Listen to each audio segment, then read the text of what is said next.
근본적으로 하나님 외에 완전한 존재는 없습니다. 그런데 성경이 인간으로 오신 메시아이신 예수님을 제외하고 완전한 사람이라고 묘사하는 것은 노아가 유일합니다. 그는 의인이자 당대의 완전한 자라고 그렇게 창세기 6장 9절에 말씀하고 있기 때문입니다. 부패와 폭력이 충만한 그 땅과 또 인간을 홍수로 심판하신 후에 새 인류의 조상으로 세우실 만한 충분한 자격이 있었다는 뜻입니다. 노아는 실제로 방주를 짓는 그 120년을 포함해서 그 600년을 세상 사람들이 온갖 멸시, 비방, 핍박을 할 때에도 이 땅의 죄악을 고쳐달라고 하나님께 눈물로 호소했던 바로 그러한 사람입니다.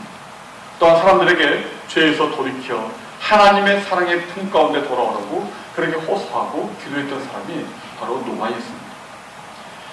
그런데 오늘 보면은 그렇게 완전했던 노아가 술에 취해 큰 실수를 한 사건을 기록하고 있습니다. 그렇다면 성경이 노아를 완전한 자라고 한 것이 오류가 아닌가?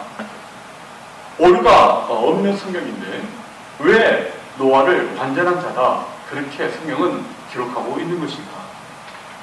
우리는 여기에 대해서 한번 따져볼 필요가 있는 것이죠. 왜 노아가 어떤 면에서 완전하다고 그렇게 말을 하는 것인가? 오늘 이 사건을 통해서 우리가 그 자초지종을 우리가 함께 살펴보면서 우리가 노아가 어떤 사람인가, 우리가 어떻게 무엇으로 또 사는 것인가 우리 함께 살펴보기를 원합니다. 오늘 보면 20절, 21절을 보면 노아의 실수가 나오고 있습니다. 우리 20절, 21절 함께 읽겠습니다. 노아가 농사를 시작하여 포도나무를 심었더니 포도주를 마시고 취하여 그 장막 안에서 벌거벗은지라. 하나님께서 땅에 있을 동안에 이제 심음과 거둠을 쉬지 않게 해주겠다. 바로 우리의 삶에 인간의 생존의 환경을 풍요롭게 보존해 주겠다는 그 하나님의 노아 홍수 이후의 언약이 실제적으로 성취되는 바로 그러한 모습이죠. 첫 수확으로 이제 노아는 풍성한 포도나무의 열매를 거두었습니다. 아마 노아는 그 포도나무의 풍성함을 열매를 보면서 마음이 참 기뻐했으며 감격했을 것입니다. 심판으로 땅을 하나님께서 깨끗하게 씻으시고 그리고 더 풍요롭게 만들어주신 그 하나님의 사랑을 절감했을 것입니다. 이 포도농사를 지은 그 농부의 그 심정이 그 열매를 풍성히 거두었을 때 얼마나 그 기쁨이 풍성했겠습니까? 하나님이 그 수상품 포도주를 포도나무를 맺게 하신 것에 대해서 감사하고 기뻐하면서 그 포도로 만든 포도주에 너무 맛이 좋아 자꾸 그 포도주를 마셨을 것입니다. 노아가 이 수확의 기쁨에 들떠서 이 새 포도주를 이렇게 자꾸 마시면서 그만 술에 만취하고 맙니다. 그리고 장막 안에서 벌거벗고 잠이 들었습니다. 술에 취해서 몸에 열이 났는지 아니면 날씨가 더웠는지 아니 장막 안이 더웠는지 모르겠습니다. 하지만 노아는 몸에 모든 옷을 다 벗어버리고 그렇게 잠에 들고 말았습니다. 대낮인데도 아들들이 들락날락 했는데도 전혀 그것을 몰랐을 정도로 깊이 이 술에 만취해서 잠이 들었던 것이죠. 그동안에 이제 어떤 일이 있었는지 도대체 알 수 없는 일사불성의 어떤 그런 상태였다는 것이죠. 하지만 이런 모습이 노아의 평소의 모습은 아니라는 것입니다. 만약 노아가 술주정뱅이여가지고 낮술을 하고 옷을 벗고 뻗어 자는 그 정도의 이인밖에 되지 않는다면 하나님의 종으로 사용하실 리가 없습니다. 만약 노아에게 그런 습관이 있었다면 그 자식인 함도 그 장막에 함부로 들어가지 않았을 것입니다. 전혀 예상치 못한 그런 일회성의 사건이 일어난 것이죠. 여기에서 아버지의 하체를 보았다라는 그런 의미는 무엇입니까? 이 문제는 그의 셋째 아들인 함이 그 아버지 장막에 들어가서 보니까 이 아버지가 벌거벗고 잠들어 있다는 것입니다. 자, 우리 22절 같이 읽어보죠. 가나안의 아버지 함이 그의 아버지의 하체를 보고 밖으로 나가서 그의 두 형제에게 알리매 이 하체는 이 성기의 완곡한 표현이죠. 이것을 이 함이 밖으로 나가서 그 형들에게 이제 떠버립니다. 아버지의 흉을 본 것이죠.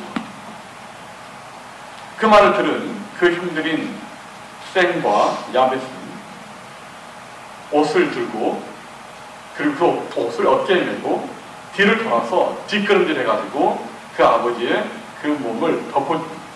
그리고 나옵니다. 자신들의 시야를 가린 것이죠. 아버지의 그 하체를 보지 않으려고 한 것입니다. 물론 함이 일부러 아버지의 하체를 보고 싶어서 받겠습니까? 무심코 아버지의 장막에 들어갔다가 벌거벗은 채 누워 자고 있는 아버지의 모습을 그냥 눈에 들어와 본 것뿐입니다. 이 함의 잘못은 그냥 이 아버지의 하체를 본 것, 그것 때문이 아니었다는 것입니다. 어쩔 수 없이 보게 된 것은 할 수 없지만, 하지만 그것을 가지고 곧바로 밖에 나가서 샘과 야벳에게 그 모든 것을 고자질한 것입니다. 아버지의 실수를 고쳐주고 또 그 하체를 덮어주는 모른 척하지 않고 흉을 본 것이죠. 노아가 잠을 깨고 나서야 자기 몸에 옷이 덮어지는 것을 보면서 그 모든 자초지종을 알게 됩니다. 오늘 성경이 강조하는 것은 술 문제 이것을 강조하는 것이 아니라 그 아들이 아버지를 어떻게 대해야 하는 것인지 그 근본적인 마음의 태도를 지금 말하고 있는 것입니다. 여러분, 한국에서는 아버지의 그 성함을 그냥 입으로 다 부르지 않지요.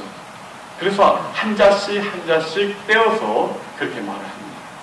왜냐하면 그 이름이라는 게 단순히 어떤 그 사람의 법적인 신분 증명이 아니라 그 사람의 인격, 나아가 그 사람 전체를 대변한다고 우리는 그렇게 알기 때문에 그 아버지의 이름을 자식이 함부로 부르지 않습니다. 그러면 큰 불경이죠. 함이 그 아버지의 이름도 함부로 부르지 못할 그런 아버지를, 그것도 하체를 보고서 그 하체를 두고서 형제들 앞에 조롱했다는 것입니다. 여러분, 그것이 얼마나 큰 죄입니까? 아버지의 그 허물을 덮어주지 않고 그래서 사람들에게 가서 드러내고 조롱하고 그것을 또한 흉을 본다는 것, 이것이 참 큰 아버지에 대한 불경이라는 것입니다. 물론 아버지를 잘 섬겨라, 부모에게 효도해라, 이런 정도의 그런 차원의 메시지는 아닙니다. 오늘 본문에 우리에게 말씀하고 있는 것은 그런 부모에게 공경해라, 이런 차원의 메시지, 그런 메시지가 아니고 여기에는 더 큰 하나님의 뜻이 담겨 있습니다. 노아가 그 모든 자초지종을 가지고 그 함의 아들, 자신의 손자인 가나안을 조주합니다. 우리 24절 25절 같이 읽겠습니다. 노아가 술이 깨어 그의 작은 아들이 자기에게 행한 일을 알고 이에 이르되 가나안은 저주를 받아 그의 형제의 종들의 종이 되기를 원하노라 하고. 지금 잘못은 누가 했습니까? 잘못은 함이 했습니다. 그런데 노아는 불쑥 그 아들 함 대신에 그의 손자인 가나안을 저주했다는 것입니다. 형제들의 종들의 종이 되기를 원한다, 그렇게 저주한 것입니다. 이 히브리 어법에는요, 비교급, 최상급이 없습니다. 영어에는 비교급, 최상급이 있지만 이 히브리어에는 비교급, 최상급이 없습니다. 그래서 어떻게 이 비교급과 최상급을 표현하냐면 단어를 똑같이 반복을 해서 비교급과 최상급을 표현합니다. 다시 말해, 그 단어를 2번 반복하면 비교급이 되는 것이고요, 3번 반복하게 되면 최상급이 되는 것입니다. 여기 보면 종들의 종이 되기를 원한다. 자, 종들이라는 복수를 또 먼저 사용했고요, 그 종들의 또 종이라고 표현했으니까 3번 강조한 것입니다. 다시 말해, 가장 비천한 그런 종이 될 것이다 라는 그런 뜻입니다. 여러분, 손자가 있는 분들이라면 이 손자란 참 무슨 짓을 해도 참 귀엽고 사랑스럽지 않습니까? 보통 자식은 직접 양육하다 보면 부딪히는 일도 많고 또 장성할 때까지 책임을 또 져줘야 하기 때문에 그런 부담이 참 큽니다. 그리고 자식을 키울 때에는 또 혈기가 있는 힘이 넘치는 청장년기라 의욕과 욕심이 앞서서 아이들을 훈육하기 바쁩니다. 그것 때문에 이 자식을 키우면서 이 상처와 또 갈등이 생길 때가 참 있습니다. 하지만 손자는 어떻습니까? 손자는 좀 다르다는 거죠, 자식하고는. 이 할머니, 할아버지가 되면 이 손자를 직접 키우지 않기 때문에 가끔 좋을 때만 보기 때문에 볼 때마다 좋은 것입니다. 부담이 없습니다. 또한 장래 걱정 안 해도 됩니다.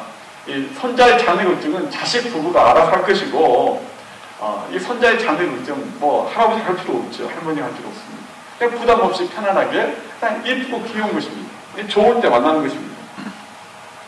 또한 인생의 쓴맛한 맛을 다 봤기 때문에 훨씬 더 너그럽고 또 포용적이 되는 것입니다. 그래서 손자, 손녀를 보면요, 그냥 뭐든지 다 이쁘고 귀여운 것이죠. 손자, 손녀는 외롭고 쓸쓸한 노년에 기쁨이 되고 또 보람이 되기 때문에 무작정 예뻐 보이는 것이 손자, 손녀입니다. 그런데 노아가 바로 손자인 가나안을 저주했다는 것입니다. 그게 무슨 뜻입니까? 평소에 아들 함의 행위가, 태도가 마음에 안 드는 것입니다. 또 그 아버지의 그 아들이라고 가나안은 더 과간이었다는 것이죠. 사랑스럽고 귀여워야 할 손자 가나안이 할아버지인 노아에게 기쁨이 되기는커녕 또 자랑이 되기는커녕 오히려 평소에 늘 걱정거리였다는 것입니다. 노아는 자식들에게 여호와 하나님을 섬기는 그 신앙을 가르치고 물려주었을 것입니다. 그런데 함은 별로 거기에 관심이 없고 건성으로 듣고 흘리는 그런 모습을 노아는 보았다는 것입니다. 함이 아버지에 대한 근본적인 예의와 또 그런 이 종교심도 갖추지 않을 정도면 그 함의 인간됨이 어느 정도인지 우리는 알 수 있는 것입니다. 육신의 아버지에게 그 정도라고 한다면 하나님께 대해서는요, 더 말할 나위도 없는 것 아니겠습니까? 그 손자 가나안도 그 아버지에게 보고 배운 것이 다 그게 그거라는 것이죠. 더구나 이런 자기 중심적인 사람은요, 자기 자신을 더 끈찍게 생각합니다. 그러니 이 가나안이 더 버릇없이 자라고 있었을 것입니다. 이 손자 가나안은 어려서부터 그 마음의 생각과 계획이 악할 뿐이라는 그 인간의 그 전형적인 모습을 그대로 보여주는 그런 손자였다는 것입니다. 하나님과 거리가 멀었다는 것이죠. 그래서 노아가 손자 가나안을 저주한 것입니다. 반면에는 아버지를 존중하고 또 아버지의 실수를 조심스럽게 덮어주었던 두 아들 셈과 야벳에 대해서는 노아가 축복을 합니다. 우리 26절, 27절 같이 읽어보겠습니다. 또 이르되 셈의 하나님 여호와를 찬송하리로다. 가나안은 셈의 종이 되고 하나님이 야벳을 창대하게 하사 셈의 장막에 거하게 하시고 가나안은 그의 종이 되게 하시기를 원하노라 하였노라. 첫째 아들과 둘째 아들인 셈과 야벳을 축복했습니다. 그리고 막내 아들인 함, 그리고 그 후손들, 바로 셈과 야벳의 그 후손들의 종이 되게 될 것이라고 그렇게 조장한 것입니다. 여러분, 성경에 나오는 이 저주와 축복은요, 한 개인이 자기 마음대로 막 하는 것이 아닙니다. 하나님께서 그렇게 하시는 것입니다. 이삭은 에서에게 가야 할 축복을 야곱에게 주었습니다. 이삭이 그렇게 하기를 원했던 것은 아닙니다. 하나님이 그렇게 하신 것입니다. 야곱은 요셉의 장남에게 가야 할 축복을 차남에게 주었습니다. 손을 어긋나게 해서 축복한 것이죠. 이러한 축복과 저주는 하나님의 예언과 하나님의 성취의 도구로 그렇게 사용이 되는 것입니다. 노아가 가나안을 저주한 것도요, 이것도 하나님의 그런 예언과 그 성취를 이루는 것입니다. 이 함의 자손인 이 가나안 족속이죠. 이 가나안 족속들이 결국은 어떻게 되었습니까? 셈과 야벳, 이스라엘 후손들에게 정복당하고 그 땅을 빼앗기고 그리고 이스라엘 백성들의 종이 됩니다. 이 하나님의 이 예언이 그대로 출애굽 이후에 가나안 땅을 정복하면서 그대로 이루어지게 된 것입니다. 노아가 그 아들들을 축복하고 또 저주한 것은 그가 자기의 마음 내키는 대로 감정대로 한 것이 아니라 사실은 하나님의 섭리에 따라서 선포하는 예언이자 또 그 유혹과도 같은 것이었습니다. 하나님께서 이렇게 하신 것이죠. 자, 노아가 그러면 완전했다는 이유는 무엇입니까? 이런 참, 이 술에 만취해서 벌거벗고 자는 것을 위해서 참 이런 엄청난 일들이 일어나게 되었습니다. 그런데 하나님께서는 노아가 완전한 자였다. 그렇게 말합니다. 우리 28절, 29절을 함께 읽어보겠습니다. 홍수 후에 노아가 350년을 살았고 그의 나이가 950세가 되어 죽었더라. 노아가 950세를 장수했습니다. 600세까지 자신의 인생 전반부, 그 전반부는 홍수를 대비하고 방주를 짓는 일에 그의 인생을 보냈습니다. 또 홍수 후에 350년 그 인생의 후반기, 바로 그 후반기를 하나님을 섬겼다는 것입니다. 그가 실수한 것은 바로 이 대낮에 술 마시고 옷을 보고 잠을 잤던 바로 이것 한 가지뿐입니다. 이 성경은 그럼에도 불구하고 노아를 완전했다고 말합니다. 우리 창세기 6장 9절 같이 읽어보죠. 이것이 노아의 조건이라. 노아는 의인이요 당대의 완전한 자라. 그는 하나님과 동행하였으며. 자, 여기 완전한 자라는 말에는 두 가지 부연 설명이 달려 있습니다. 하나는 당대의 완전한 자였다는 것입니다. 둘째는 하나님과 동행한 의인이었다는 것입니다. 당시에 어느 누구도 하나님을 거들떠 보지도 않고 하나님을 섬기지도 않았던 바로 그런 때에 노아는 전적으로 하나님께 엎드렸다는 것입니다. 하나님을 섬기는 자였다는 것입니다. 그래서 하나님께서 노아를 완전한 자다라고 그렇게 인정하셨다는 것입니다. 이 완전하다, 이것은 이 원어상으로 진실하고 순전하다라는 그런 뜻입니다. 우리는 여기에서 인간의 평가 기준과 하나님의 평가 기준이 다르다는 것을 우리는 알게 됩니다. 하나님께서 의인이다, 완전한 자다라고 평가하는 그 기준은 무엇입니까?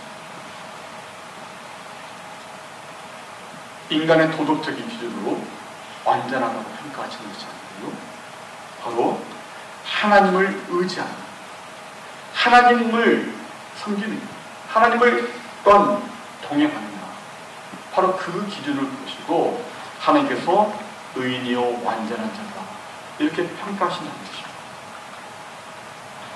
구원과 심판, 즉 인간의 영원한 운명을 절대적으로 결정짓는 분은 바로 하나님이십니다. 탄생과 죽음, 그 어떤 그 인간도 그 탄생과 죽음을 계획하거나 마음대로 조절할 수 없습니다. 실행하고 통제하지 못합니다. 전적으로 하나님의 소관입니다. 또한 이 세상을 떠나는 그 과정까지 그 모든 인생을 주관하는 분도 역시 절대자이신 하나님뿐입니다. 하나님이 인간을 평가하는 기준, 그것은 무엇입니까? 그래서 오직 하나이죠. 하나님과 동행하는, 그렇지 않았느냐, 바로 그것을 가지고 하나님께서 평가하신다는 것입니다. 하나님과 동행하는 자는 의인이요 완전한 자이며, 하나님과 동행하지 않으면 죄인이며 불완전한 자라는 것입니다. 인간을 평가할 때 도덕적인 기준을 가지고 평가합니다. 그가 얼마나 착한 일을 많이 했느냐, 그가 얼마나 인격적이냐, 그가 얼마나 또한 선행을 많이 행했느냐. 하지만 하나님이 평가하시는 것은 그런 것들로 평가하시지 않는다는 것입니다.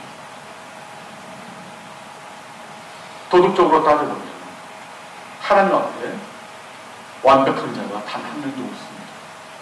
당장 저를 필두로 해서 모든 사람들이 하나님의 재판장 앞에 서게 되면 사형 선고를 받아 마땅한 죄인들이라는 것입니다. 도덕적으로, 철학적으로, 종교적으로, 심지어 교회 생활을 열심히 하는 그런 믿음조차도 우리의 구원의 조건이 되지 못한다는 것입니다. 하나님 앞에 나아가서 우리가 구원을 얻는 그 모든 조건, 그 모든 조건에 하나님께서 이러한 조건들을 요구하지 않으신다는 것입니다. 사형 언도를 받은 인간이 어떻게 그 형벌에서 벗어날 수 있습니까?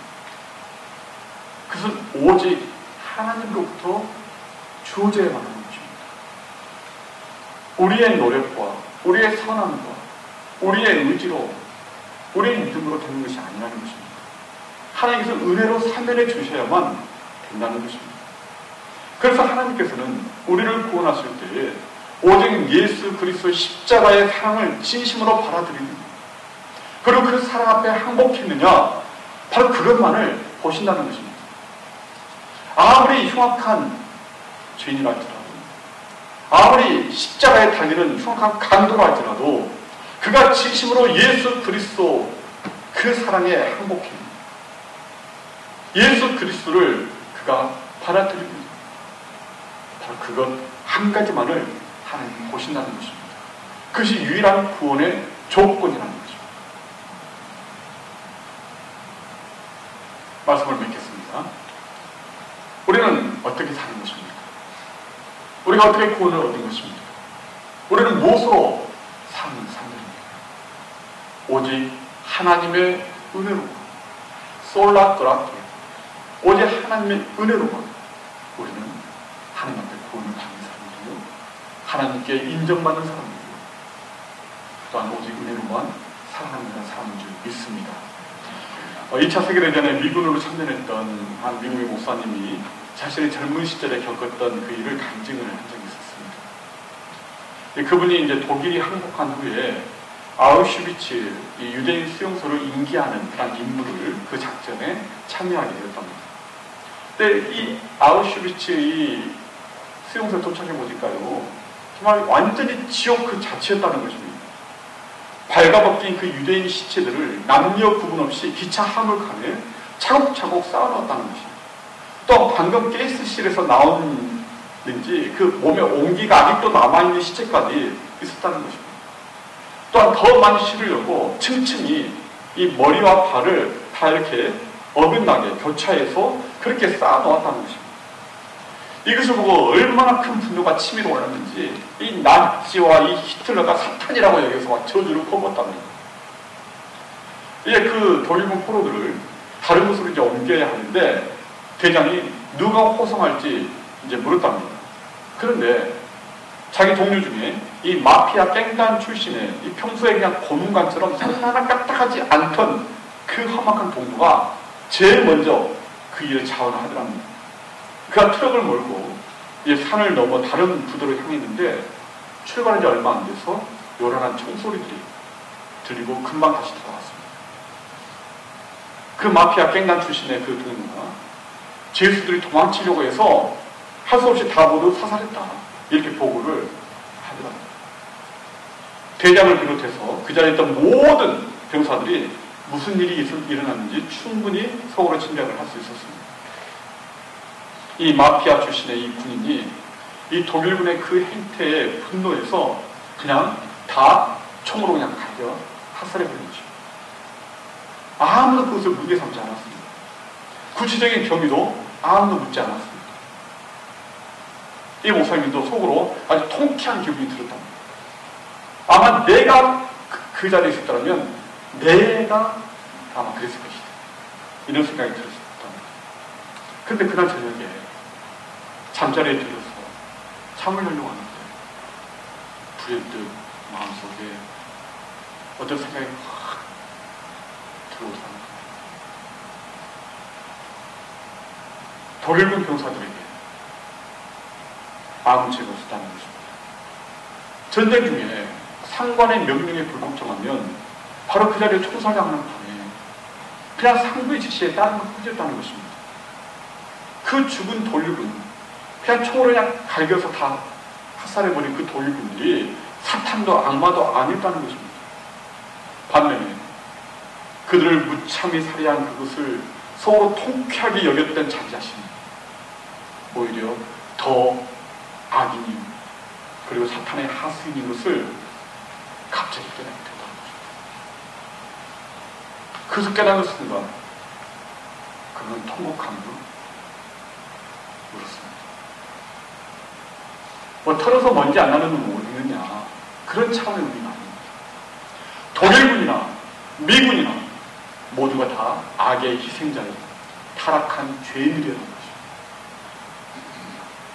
모든 그 인간의 배후에 그들을 농간하고 미혹하고 조종하는 그 흑암의 세력이 분명히 있다는 것을 깨닫게 됩니다.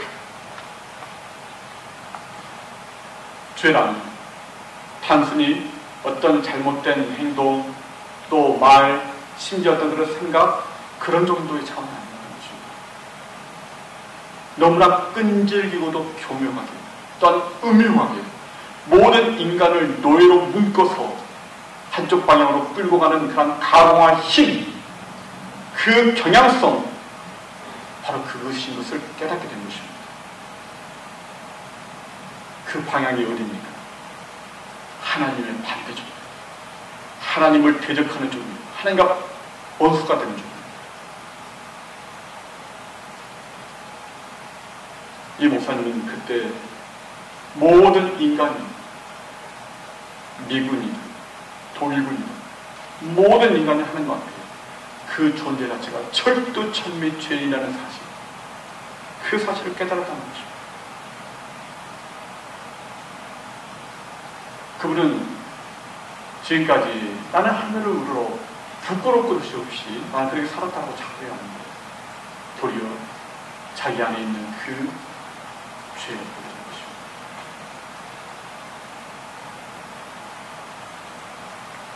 독일군을 학살하게 된 것을 오히려 통쾌하게 여기고, 당연히 그래야지, 나라도 그랬을 거야 생각했던 바로 그 자신이 바로 죄인이었던 것입니다. 자신이 바로 그 악한 자였다는 것입니다. 그것만큼 큰 죄가 없다는 것을 깨닫게 된 것입니다. 하나님 없는 인간은 절망에 빠질 수밖에 없습니다. 그 절망에 빠지는 인간은 자기 스스로를 절대 건질 수가 없습니다. 인간으로 오신 그 하나님이신 예수 그리스도, 그분의 그 십자가의 그 조건 없는 용서와 사랑, 그것을 받아들이는 것만이 구원 얻는 유일한 소망인 것입니다. 그 미국 목사님이 그 점을 그때 까다롭게 깨닫고 자기의 너무나 더럽고 추한 영적 실상을 보면서 그때 결심했다. 내가 이 전쟁이 끝나고 나면 목사가 되어서 내가 일평생 예수님 사랑을 전하는 일에 나 평생을 바치고 하지. 그래서 그분이 나중에 목사님이 되셨다고 하는 간증을 들은 적이 있습니다.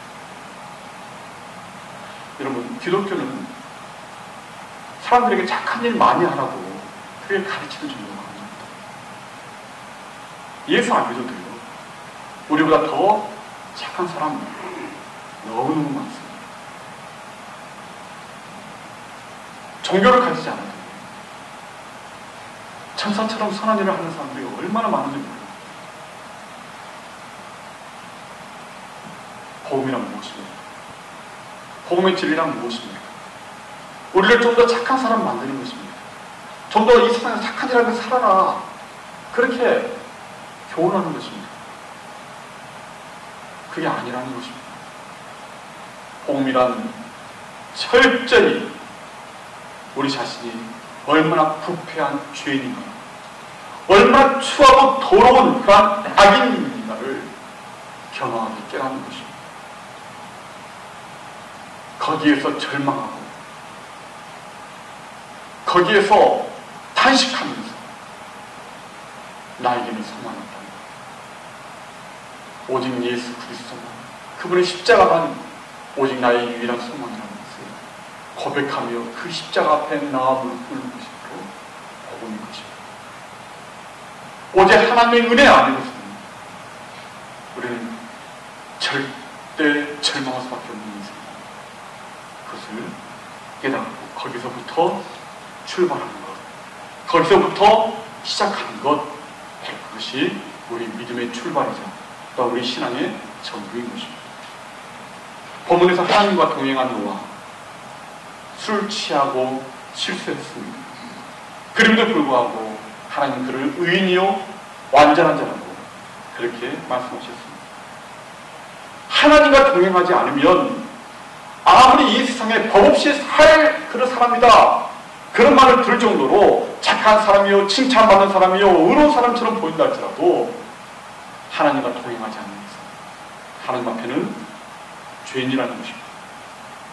하나님은 나는 너를 모른다라고 그렇게 말할 뿐입니다. 사람의 인정과 칭찬에 취해가지고 교만해지는 것, 그것은 하나님을 무시하는 것입니다. 나의 걸레조각 같은 그런 의의를 가지고 나의 의, 나의 자랑, 나의 선함을 드러내려고 한다는 거예요.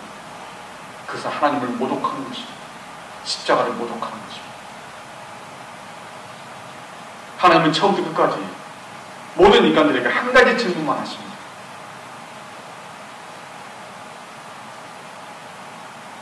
노아처럼 하나님의 품 안에 남아있을 것인가? 아니면 함과 가나안처럼 끝까지 하나님 품 밖에서 허망하게 살다가 인생을 마칠 것인가? 그거 한 가지만 물으십니다. 예수 그리스도 십자가, 그 십자가만 소망으로 삼고 있는, 아니면 다른 것을 소망으로 붙잡고 살고 있는, 이것만 하나님을 물으시다 하십니다. 여러분, 우리는 무엇으로 사는 사람입니까? 무엇으로 우리가 구원을 받는 사람입니까? 우리가 무엇으로 인하여서 우리의 인생이 하나님 앞에 인정을 받을 수 있는 것입니까? 오직 하나님의 은혜인 줄 믿습니다. 오직 하나님의 은혜, 십자가의 은혜만 나의 소망을 삼고 그 십자가의 은혜만 붙잡고 그렇게 살아가는 그런 하나님의 백성들이 되었습니다. 그래요, 노아처럼 하나님 앞에서 이 시대에 너는 완전한 자야, 나의 의로운 자, 그렇게 인정받으시는 저와 여러분 될 수 있기를 주의 이름으로 축원합니다. 아멘. 기도하겠습니다.